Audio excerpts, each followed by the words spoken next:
আচ্ছা, তো আজকে কি এক্সাম দিছো ফেয়ারলি, মানে টাইম নিয়ে এক্সাম দিছো ঠিকঠাক মতো? হ্যাঁ। আর তোমাদের এমসিকিউ তে দেখলাম ভুল অনেক, 6-7টা করে ভুল হয়েছে। আর আবার সিকিউ তে কেউই 4 নাম্বার জীবন অ্যান্সার করো। হ্যাঁ। জীবনে অতগুলো ভুল হয় নাই। না, ভুল তো হয়েছে, আমি তো খাতা চেক করছি। তবে আমি মাত্র ভার্সিটি থেকে আসলাম, তো তোমাদের আজকে আমি আমি দেখাবো না খাতাটা, কালকে দেখাবো। আর সিকিউ 4 নাম্বারে কি সমস্যা ছিল? 4 নাম্বার ম্যাথ গুলো তো আমি তোমাদের সলভ করাই দিছিলাম। ভাইয়া যাই হোক, এমসিকিউ কেমনে এতগুলো ভুল হইতে পারে? হাইয়েস্ট দুইটা ভুল হবে আমাদের। এটা হাইয়েস্ট সব। 2টা ভুল হবে? হ্যাঁ। আচ্ছা তোমরা এক- আচ্ছা, একটু ওয়েট করো। আমি তাহলে তোমাদের খাতাটা নিয়ে আসি, দাঁড়াও। মানে আমি আমি যেখানে চেক করছি এটা নিয়ে আসি, দাঁড়াও। আচ্ছা।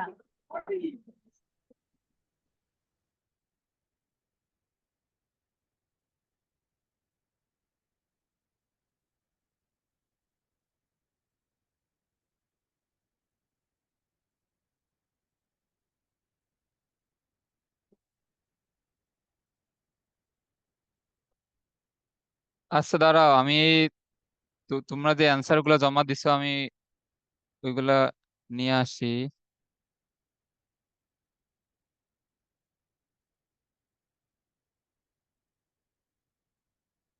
না না, ওইগুলা কই?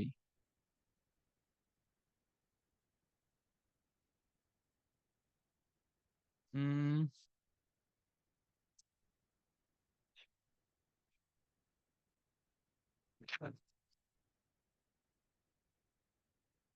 এটা কার খাতা? এটা ঋতুর না?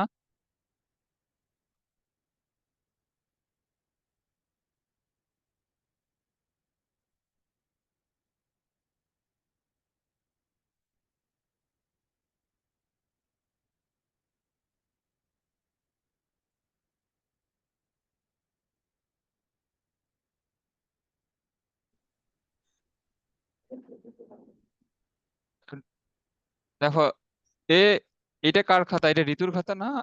এটা? এটা ঋতুর খাতা। হ্যাঁ, এটা তো ঋতুর খাতা। আর আচ্ছা দাঁড়াও, এরপরে এরপরে আমি মনীষারটা নিয়ে আসি।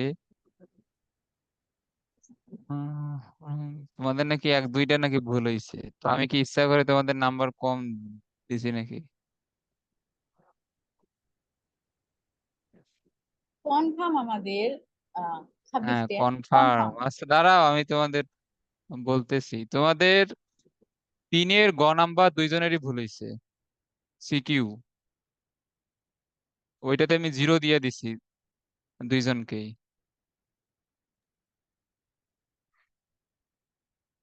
তোমরা সিকিউ 3-এর নাম্বারটা একটু চেক করো তো।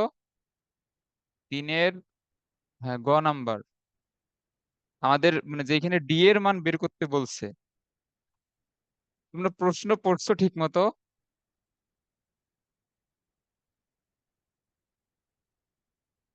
3-এর নাম্বারে প্রশ্ন পড়ছো ঠিক মতো?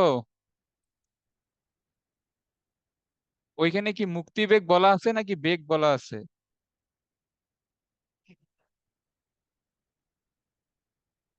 এই প্রশ্ন নাই তোমাদের কাছে?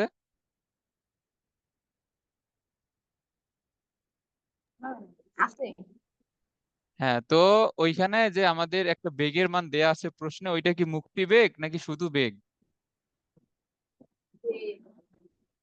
তো তোমরা তোমরা যে আমাদের সমীকরণ দেশে লিখছো, মুসলিম। 2gm r/r+h, এইটা কি বেগের সূত্র নাকি মুক্তি বেগের সূত্র?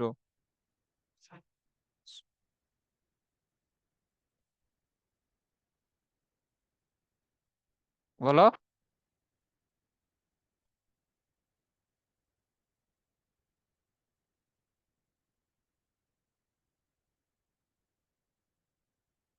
বলো।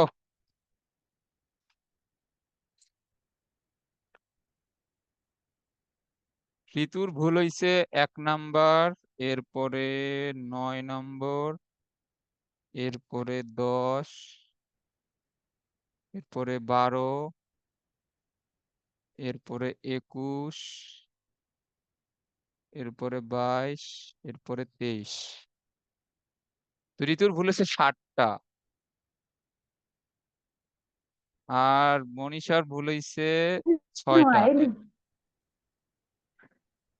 10, তারপরে 12, এরপরে 21, 22, 23। আমি তো দেখি তোমাদের ভুল হইলে সবগুলো একই ভুল হয়, ঠিক হইলে সবগুলো একই ঠিক হয়। আর আর মনীষা হচ্ছে 24। আর হচ্ছে তোমাদের 3-এর দুইজনেরই ভুল হইছে। ওইখানে মুক্তিবেগ বলে নাই, তোমরা মুক্তিবেগের সূত্র লিখছো। ওইখানে আমাদের এই উচ্চতায় বেগের সূত্র কি? একটা কৃত্রিম উপগ্রহের এই উচ্চতায় বেগের সূত্র কি বলো?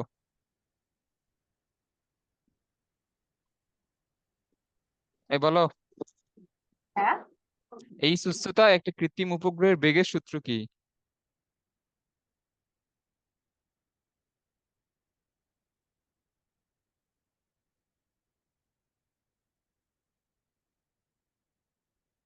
এটা মনে নাই?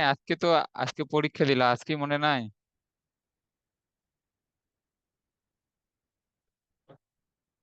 তো আমি তোমাদের যেগুলো ভুল বললাম তোমরা এগুলো চেক করবা যে এগুলো আসলেই ভুল হয়েছে কিনা। আমি তোমাদের এখন এগুলো নেক্সট ক্লাসে তোমাদের এগুলো দেখাই দেবো যে কেন ভুল হয়েছে। তো আমাদের নম্বরের সূত্র হবে GM/R+H। আর প্লাস এইচ। আর তোমরা ইউজ করছো এইটা, এইটা তো মুক্তিবেগের সূত্র। তো দুইজনেরই জিরো এখানে। আর আর হচ্ছে যে ওই মনীষা তো একদমই 4 নাম্বার লেখে নাই, ঋতু তো 4-এর লিখছে। তো তোমাদের সিকিউ এমসিকিউ মিলে দুইজনেরই নাম্বার সমান আর কি। তো এইভাবে তো এক্সাম দিলে তো হবে না। আর একটা উপগ্রহকে এত উচ্চতায় তুলতে বা এত উচ্চতায় নিয়ে গিয়ে যাইতে কি পরিমাণ কাজ করা লাগবে, এই টাইপের ম্যাথ আমি তোমাদের তো একটা সলভ করাইছিলাম। যে আমাদের এইরকম ছিল, F × dr, এইখানে আর আর এইচ উচ্চতায় নিয়ে গেলে এইখানে হবে R+H। এই টাইপের একটা ম্যাথ তোমাদের আমি তো সলভ করাই দিছিলাম। সো এইটাই আমাদের 4 নাম্বারের এই সূত্রটা ইউজ হইতো। সো এগুলো আমি তোমাদের সলভ করাই দিছিলাম, তারপরেই তো এগুলো প্রশ্নে দিছি। এখন তোমরা যদি 4 নাম্বার না পারো তাহলে তো কিছু করার নাই, ওইটা তোমরা আবার সলভ করবা।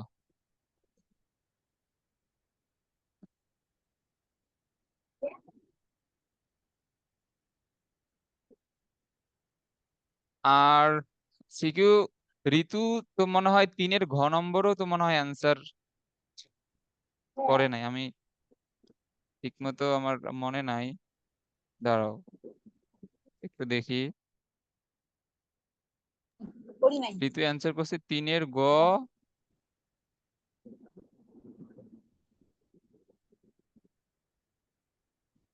ঋতুর খাতাটা কই?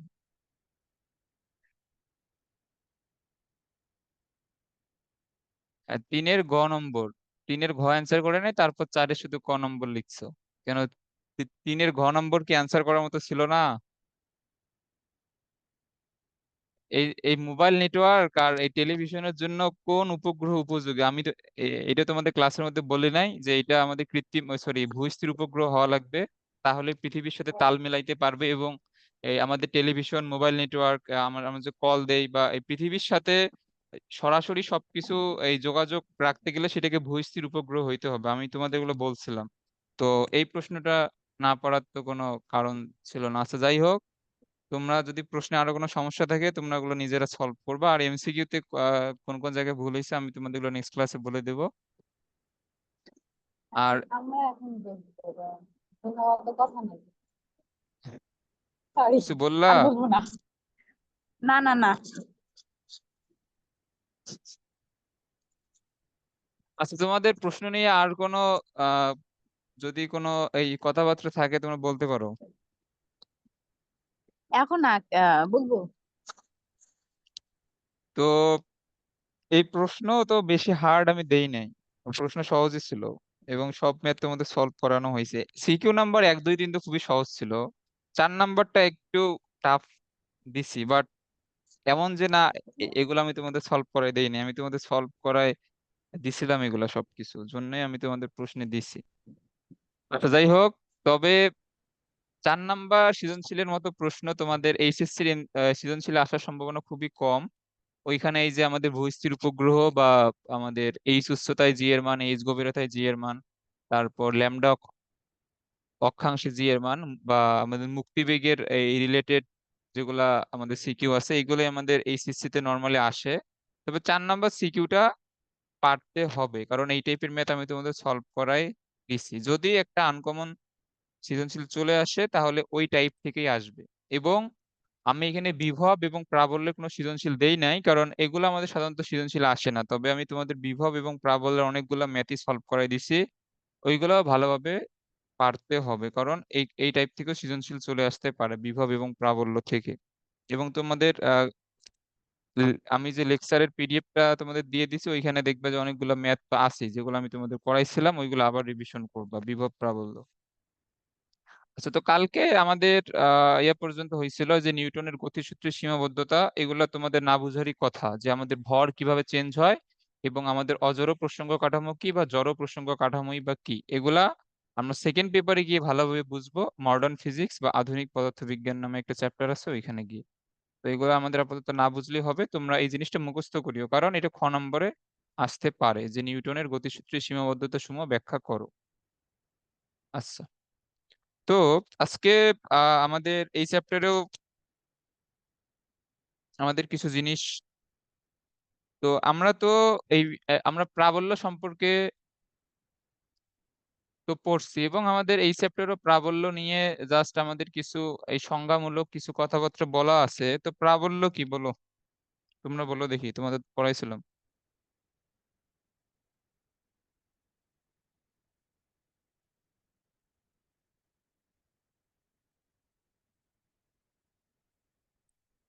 বলো।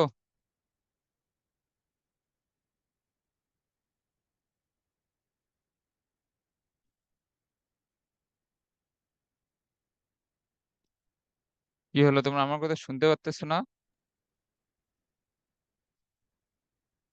বলো প্রাবল্য কি, বলো, একজন বলো।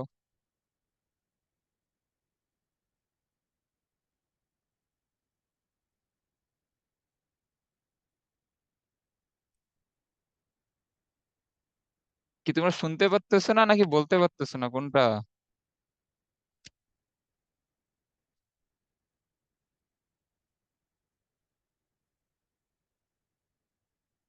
আচ্ছা, আমি তো, তোমরা এই এই কথা বললেও আমি তোমাদের কথা কিছুই শুনতে পারতেছি না।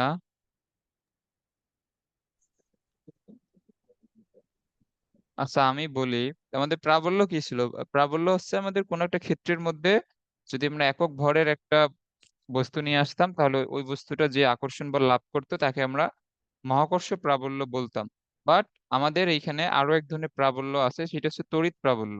তো তড়িৎ প্রাবল্য এইখানে আমাদের এই যে একটা এম ভরের এক, সরি এটা তো আমাদের ভর, এটা তো চার্জ না, এম ভরের একটা বস্তুকে রাখার জন্য তার আশেপাশে একটা অঞ্চল জুড়ে এই বস্তুটার একটা মহাকর্ষ ক্ষেত্র তৈরি হয়। ওই মহাকর্ষ ক্ষেত্রের মধ্যে অন্য কোনো বস্তুকে নিয়ে আসলে সেই বস্তুটা এই বস্তুর দ্বারা আকর্ষণ বল লাভ করে, এবং সেটা যদি 1 কেজি ভরের বস্তু হয় তাহলে যে পরিমাণ আকর্ষণ বল লাভ করে তাকে আমরা বলি মহাকর্ষ প্রাবল্য। এবং আমরা যদি এখানে একটা প্লাস কিউ অথবা মাইনাস কিউ পরিমাণে যদি চার্জ রাখি, সেম ভাবে এই চার্জের জন্য একটা ক্ষেত্র তৈরি হয়, ওই ক্ষেত্রটাকে আমরা বলবো তড়িৎ ক্ষেত্র। এবং ওই ক্ষেত্রের মধ্যে আমরা যদি একটা 1 কুলম প্লাস 1 কুলম মানের একটা চার্জকে নিয়ে আসি, তাহলে সে কোন ধরনের বল লাভ করবে বলো দেখি।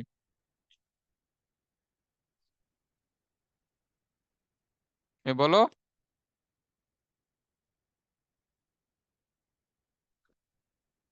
কি ব্যাপার, তোমরা যদি একবারে চুপ করে আছো।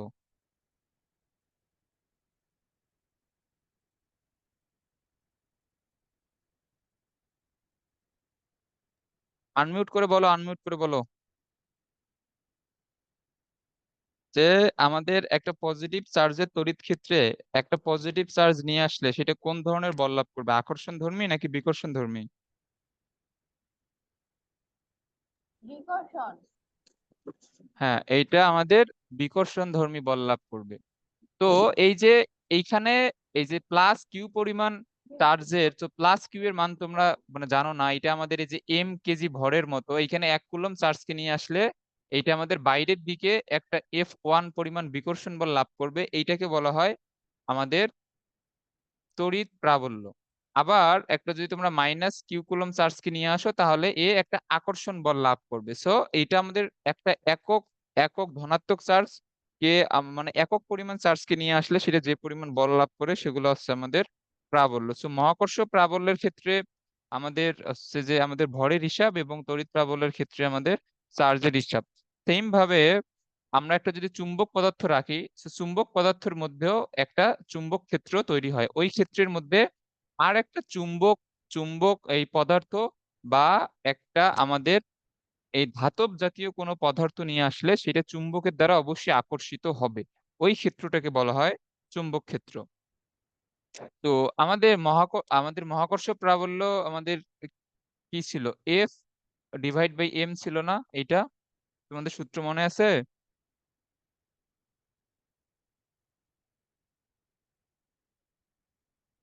এটা ছিল আমাদের মহাকর্ষ প্রাবল্য। কারণ আমরা এটা আহ, দেখছিলাম যে এম কেজি, এই যে দেখো আমাদের মহাকর্ষ প্রাবল্যের সূত্র ছিল, সরি, এইখানে তো আমাদের ক্যাপিটাল এম হবে না, এইখানে আমাদের এখানে হবে স্মল এম। যদি আমাদের ক্যাপিটাল এম এই ভরের জন্য,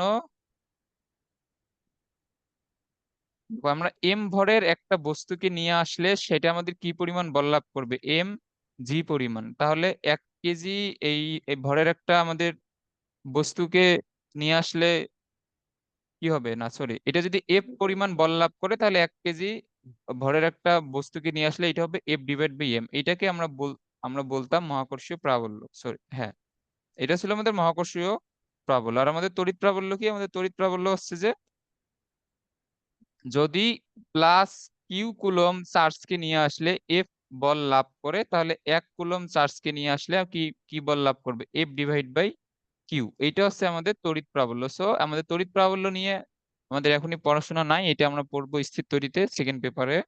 তো আপাতত এগুলো আমাদের প্রাবল্য নিয়ে টুকটাক আলোচনা, এগুলো আমাদের এই চ্যাপ্টারে না জানলেও চলে, সো বইয়ে আছে, তারপর আমরা দেখলাম আর কি। তো এখন আমাদের নেক্সট মেইন টপিক এটা হচ্ছে রৈখিক ভরবেগের সংরক্ষণশীলতা। সো ভরবেগের সংরক্ষণশীলতা তোমরা অলরেডি পড়ে আসছো একবার 9-10-এ। সো এটা তোমাদের বুঝতে সমস্যা হবে না, এবং তোমাদের ভরবেগের সংরক্ষণশীলতার সূত্র আমি তোমাদের এই চ্যাপ্টারে আরো একবার পড়াইছিলাম আমরা যখন বন্দুকের পশ্চাৎ বেগ যখন আমরা পড়ছি। তো এটা হচ্ছে আমাদের ভরবেগের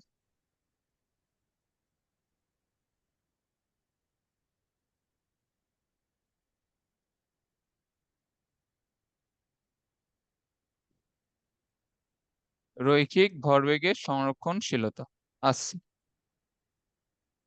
তো আমাদের যদি কোনো একটা বস্তুর উপর কোনো বাহ্যিক বল ক্রিয়া না করে, বা বা ক্রিয়াশীল বলের লব্ধি যদি শূন্য হয়, তাহলে ভরবেগের পরিবর্তন কিরকম হবে বলো?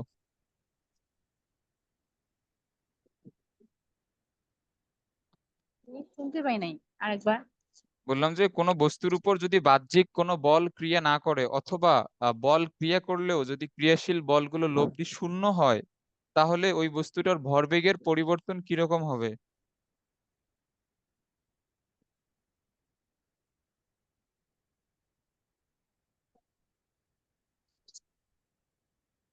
একই থাকবে।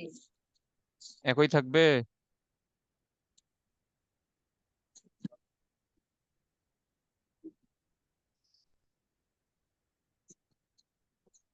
ক্রিয়াশীল বল শূন্য বা শুন- আহ, শুন- ক্রিয়াশীল বলের লব্ধি শূন্য।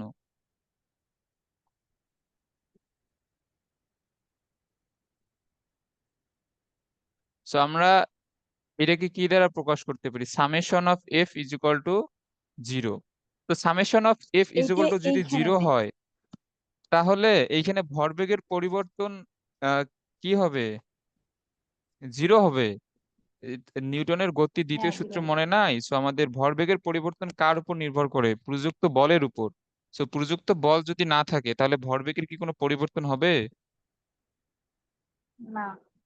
সো ভরবেগের পরিবর্তন না হয় মানে আদি ভরবেগও যা শেষ ভরবেগও তাই।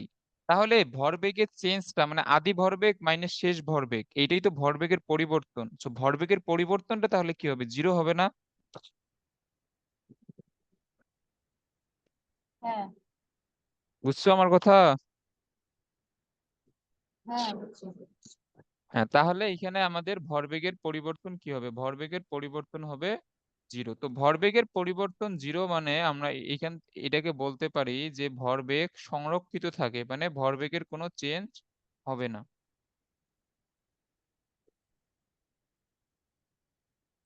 তো এখানে ভরবেগ সংরক্ষিত থাকে, আচ্ছা। কিন্তু আমরা যদি এখন আমরা যদি কোনো বল প্রয়োগ করি তাহলে আমাদের সেইখানে অবশ্যই ভরবেগের পরিবর্তন হয়। আচ্ছা, তাহলে আমরা এইটাকে আমরা এই যে তাহলে আমরা ভরবেগের সংরক্ষণ অনুযায়ী আমরা তাহলে এটাকে লিখতে পারি। আচ্ছা, ভরবেগ কোন ধরনের রাশি? ভেক্টর। হ্যাঁ, ভরবেগ আমাদের ভেক্টর রাশি। তো আমরা এটাকে আদি ভরবেগ পি ইনিশিয়াল এটাকে বলা হয় আদি ভরবেগ, অথবা তোমরা এটাকে ওয়ানও লিখতে পারো, এটা হচ্ছে পি ফাইনাল। ইনিশিয়াল মানে আদি, ফাইনাল মানে শেষ। তো তখন এই জিনিসটা হয় আমাদের যে আমাদের ইনিশিয়াল ভরবেগ বা আদি ভরবেগ এবং আমাদের শেষ ভরবেগটা সমান থাকবে। এখন দেখো, এখন আমাদের এইখানে যদি একটা বস্তু থাকে যে এটা আমাদের এম এ ভরের একটা বস্তু, যেটা আমাদের ইউ ওয়ান আদিবেগে সামনের দিকে গতিশীল, এবং আরেকটা এইখানে বস্তু এটা হচ্ছে এম বি ভরের এবং এইটা ইউ টু আদিবেগে সামনের দিকে গতিশীল। আচ্ছা, এটা হচ্ছে আমাদের সংঘর্ষের পূর্বের অবস্থা।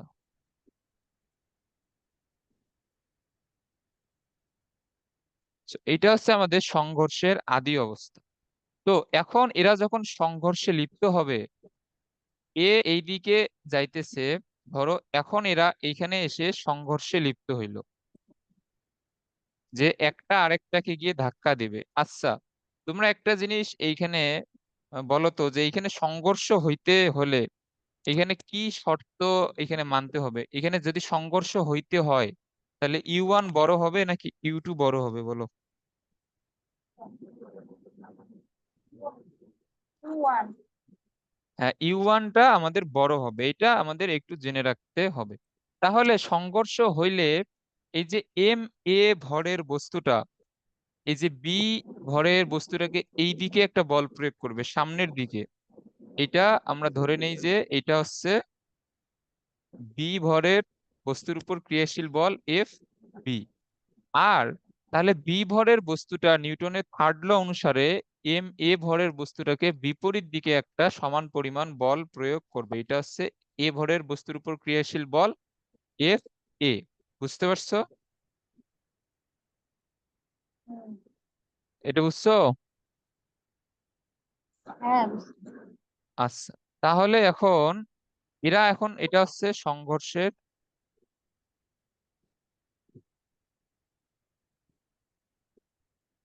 সময়, এবং সংঘর্ষের পরে এ এইখানে থাকবে আর একটা এইখানে থাকবে। আচ্ছা, সংঘর্ষের পরে এদের বেগের অবশ্যই চেঞ্জ হয়ে যাবে, কারণ এদের উপর একটা করে বল প্রযুক্ত হয়েছে। তো বল প্রযুক্ত হইলে আমরা জানি তাদের বেগের অবশ্যই চেঞ্জ হবে। সো এটার বেগ হয়ে যাবে, আমরা ধরি যে ভি ওয়ান সামনের দিকে, এর বেগ হয়ে যাবে ভি টু সামনের দিকে। আচ্ছা, তো এদের ভর হচ্ছে এটা এম এ ভরের বস্তু, এটা এম বি ভরের বস্তু। আচ্ছা, তো এখন আমাদের তাদের আদি ভরবেগের সমষ্টি কি হবে বলো?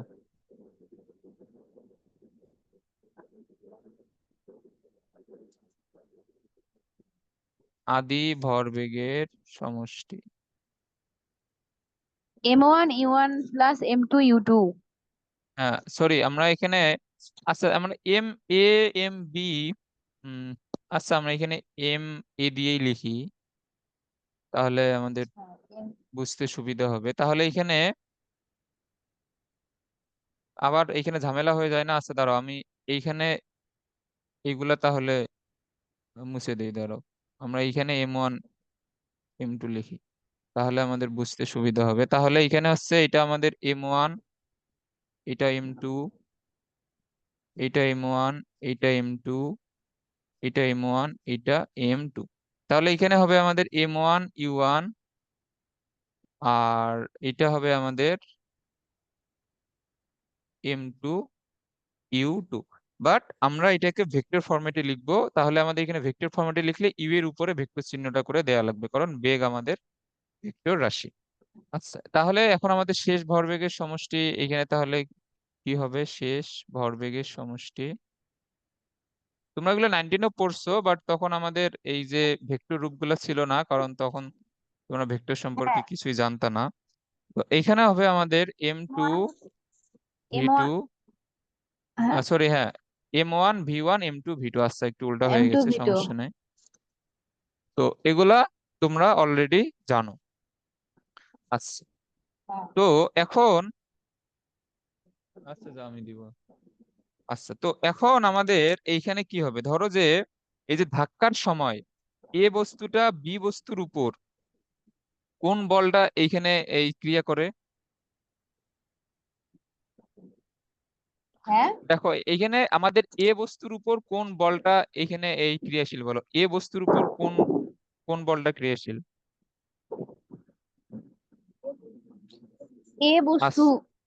হ্যাঁ হ্যাঁ, এ বস্তুর উপর কোন বলটা ক্রিয়াশীল?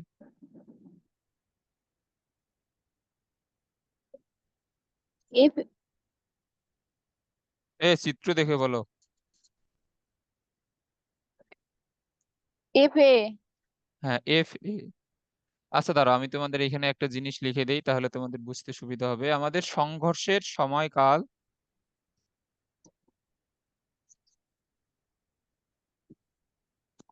আচ্ছা সংঘর্ষের সময়কাল টি হলে, সংঘর্ষের সময়কাল টি বলতে কি বোঝায়? যে আমাদের দুইটা বস্তুরই উপর যে দুইটা বল ক্রিয়াশীল, তারা টি সময় ধরে উভয় বস্তুর উপর ক্রিয়া করছে, এই জিনিসটা বুঝছো? যে আমাদের তারা যতক্ষণ পর্যন্ত সংঘর্ষে ছিল ততক্ষণ পর্যন্তই কিন্তু তাদের উপর বলটা ক্রিয়াশীল ছিল, তারা যখন আলাদা হয়ে গেছে তখন কিন্তু বল আর ক্রিয়াশীল থাকে নাই। তাহলে আমাদের সংঘর্ষের সময়কালও যেটা, বলের ক্রিয়াকালও ওইটা। তো এখন বলো এ বস্তুর বলের ঘাত কি হবে বলো? এ বস্তুর বলের ঘাত। হুম, এফ। বলের ঘাত সমান কি? এফ। এফ ভরবেগের পরিবর্তন।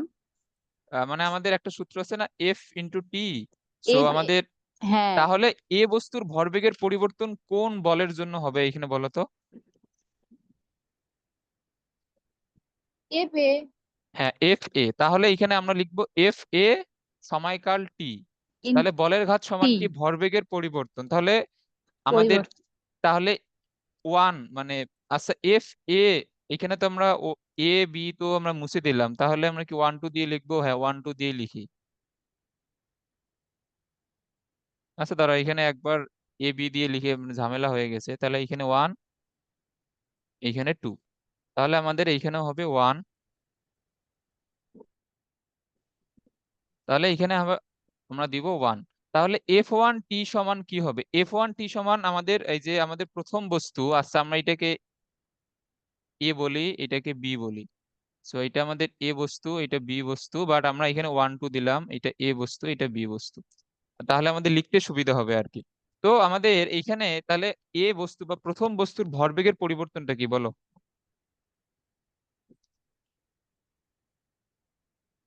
হ্যাঁ। আমাদের ভরবেগের পরিবর্তন তো শেষ ভরবেগ বাই আদি ভরবেগ। তো আমাদের শেষ ভরবেগ কত প্রথম বস্তুর ক্ষেত্রে? M V1 এইটা না?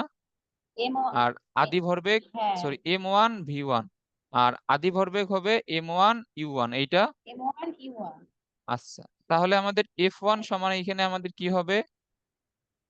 M v one minus, sorry, M1 V1 M1 U1 divide by t. এই জিনিসটা বুঝতে কোনো সমস্যা হুম। আছে? না। আচ্ছা, তাহলে আমরা যদি এখন বি বস্তুর ক্ষেত্রে যদি লিখি, বা আমরা যদি দ্বিতীয় বস্তুর ক্ষেত্রে লিখি, তো সময়কাল তো সবসময় একই। তাহলে দ্বিতীয় বস্তুর উপর আমরা যদি F2 বল ক্রিয়া করে F × T, তাহলে এটা হবে আমাদের M2 V2 minus M2 U2। আচ্ছা, তাহলে এখানে F2 সমান আমাদের কি হবে?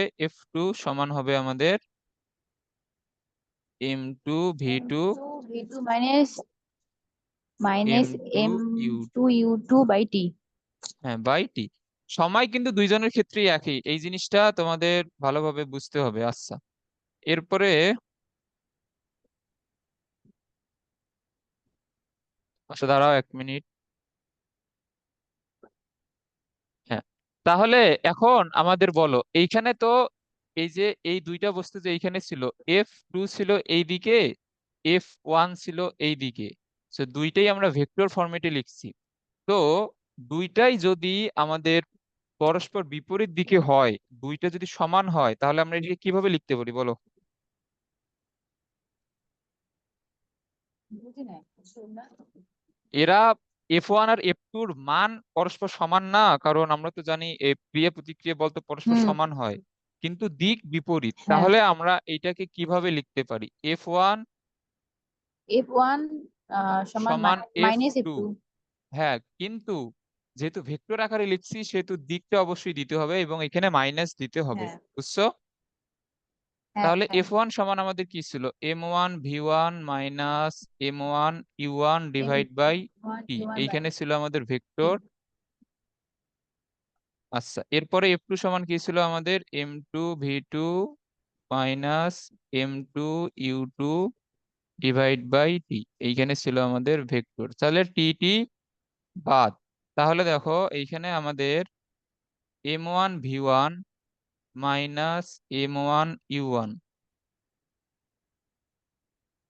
এবং আচ্ছা সরি, এই যে সামনে একটা মাইনাস আছে কিন্তু এইখানে, এইখানে M2 V2। আচ্ছা, তাহলে এটাকে সামনে মাইনাস দিয়ে এটাকে ব্র্যাকেটের মধ্যে লিখি, তাহলে এটা হবে M2U2। আচ্ছা, তাহলে দেখো এইখানে আমাদের M1 V1, এবং এইখানে মাইনাস দ্বারা গুণ করলে M2 V2-র সামনে মাইনাস আসবে। আমরা যদি এটাকে বাম দিকে নিয়ে আসি, তাহলে এটা হয়ে যাবে প্লাস M2 V2। আর এইখানে এই যে M1 U1 এর সামনে মাইনাস আছে, আমরা যদি একে ডান দিকে নিয়ে আসি, এটা হয়ে যাবে প্লাস। আর এখানে মাইনাসে মাইনাসে প্লাস M2U2। বুঝছো? হ্যাঁ, বুঝছি। এইটাই তোমরা এসএসসি তে করছো। এইটা আমাদের জাস্ট একটা প্রমাণ। সো এগুলো প্রমাণ প্রমাণ আমাদের আসবে না, জাস্ট শেখার জন্য। আচ্ছা, তো আমাদের এগুলার অ্যাপ্লিকেশন কি কি? এগুলার অ্যাপ্লিকেশন আমরা অলরেডি একটা পড়ছি। একটা হচ্ছে বন্দুকের পশ্চাৎবেগ, এটা তোমরা অলরেডি পড়ছো, এবং এটা আমি তোমাদের ভরবেগের সংরক্ষণশীলতার সূত্র দিয়েই বুঝাইছিলাম। সো এটা হচ্ছে আমাদের বন্দুকের পশ্চাৎবেগ, এটা আমি তোমাদের অলরেডি বুঝাইছিলাম। আর একটা হচ্ছে আমাদের নৌকা থেকে লাফ দেওয়া। সো তোমরা তো অবশ্যই নৌকায় উঠছো। সো নৌকা থেকে লাফ দিলে নৌকা পিছনের দিকে কেন সরে যায় বলো?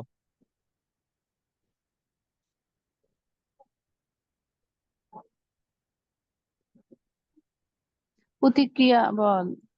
না না, প্রতিক্রিয়া বললাম। নৌকা থেকে লাফ দিলে নৌকা পিছনের দিকে কেন সরে যায়? আহ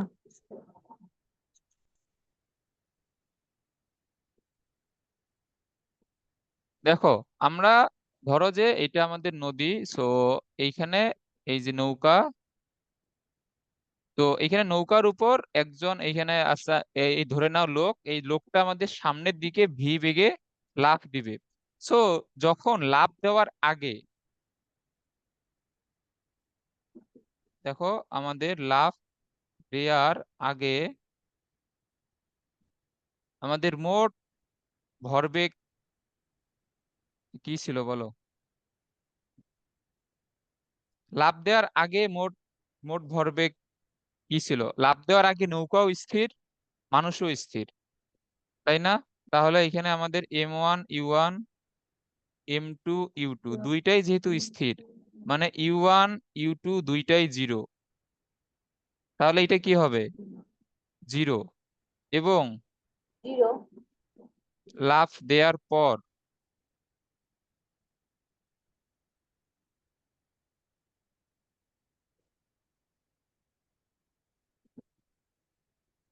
লাফ দেওয়ার পর আমাদের মোট ভরবেগ কি হবে? M1 V1 = M2 V2। তবে আমাদের সংরক্ষণশীলতার সূত্র অনুযায়ী এইখানে আমাদের তাহলে কি হবে বলো? কি ব্যাপার? তো আমাদের সংরক্ষণশীলতার সূত্র অনুযায়ী আমরা কি লিখতে পারবো?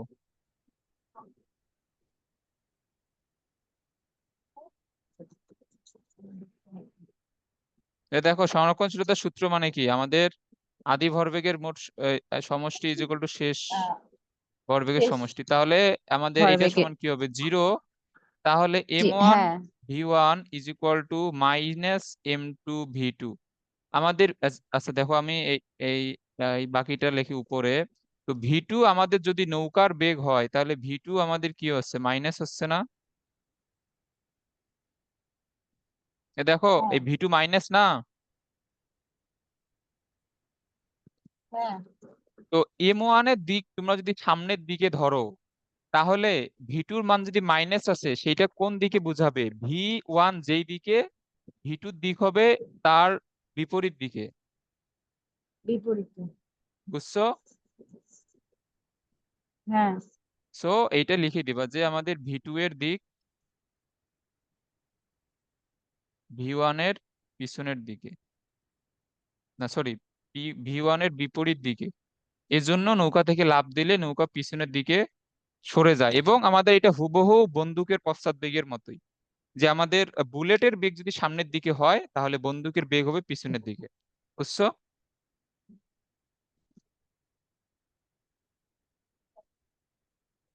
এই জিনিসটা বুঝতে পারছো? আমরা কিন্তু এরপরে ম্যাথ করবো এর, তো এটা ভালোভাবে ক্লিয়ার থাকতে হবে।